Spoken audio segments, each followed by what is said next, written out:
We all have these patterns in our conversations, but have you ever felt like some of them are, well, scripted? Kind of like you're playing a part in a play you didn't even know you were cast in? Well, today we're going to unmask the hidden social games that are running our daily interactions, maybe without us even realizing it. I mean, really think about it. You know that one argument you seem to have over and over again with your partner? Or that, strangely predictable chat you always end up having with a certain colleague? Let me tell you, it is not just you. These loops are super common, and figuring them out, well, that's the first step to actually breaking free. I bet you know this person, right? Okay, so it's never some huge disaster. It's just a series of small, super frustrating mishaps. They stain your brand new couch, they drop your keys down a storm drain, they accidentally delete that important file. And every single time they give you this big, heartfelt, almost theatrical apology that somehow makes you feel guilty for being upset in the first place.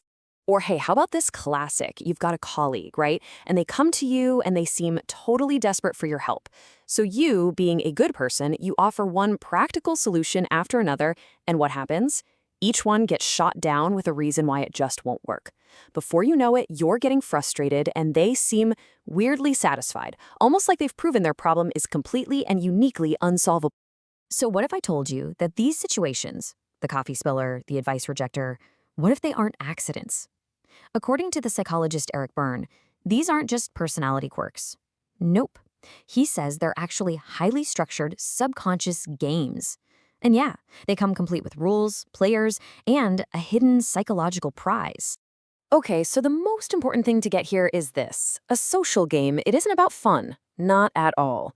It's really a series of interactions that look totally normal on the surface, but are actually designed to get to some kind of hidden goal.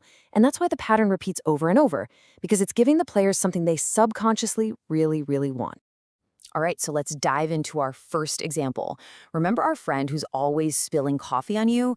Well, they're playing a classic game that Bernie called the Schlemiel. See, here's the twist.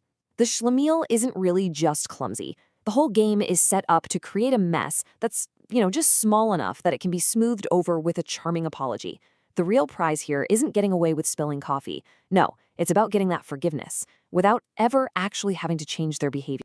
And you can see the gameplay loop so clearly here, can't you? The action, the apology, the forgiveness, it just forms this tight, predictable circle.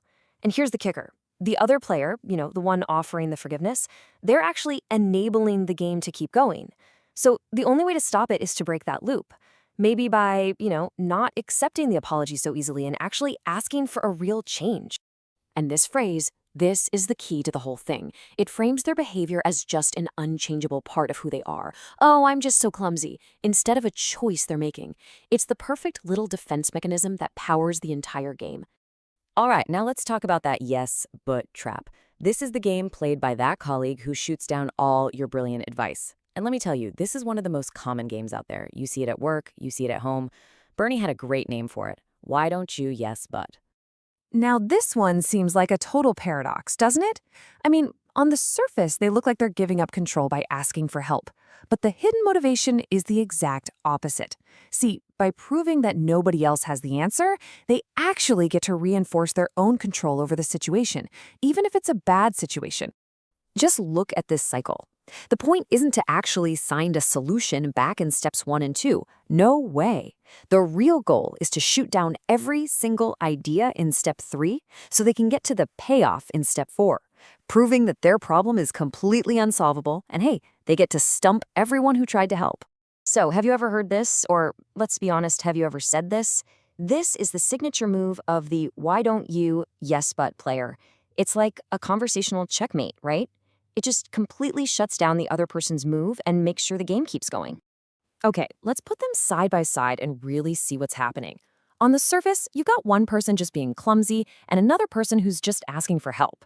But underneath all that, the hidden goals are what's really driving the whole thing.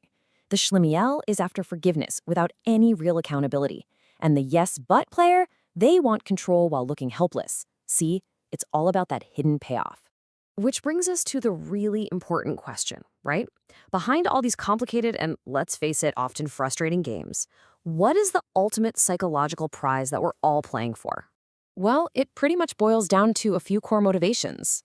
These games, They're basically dysfunctional strategies we use to get things we want. Things like, getting attention, avoiding responsibility, asserting some kind of quiet dominance, or just manipulating a situation. They're basically the weird tools we use to navigate our social world. And a lot of the time, we don't even realize we're using them. So the next time you find yourself stuck in one of those familiar, frustrating conversational loops, just take a step back for a second. Ask yourself, what game is actually being played here? And maybe more importantly, what role am I playing in it? Because here's the cool part. Once you see the game, you're not just a player anymore, you're a person with a choice.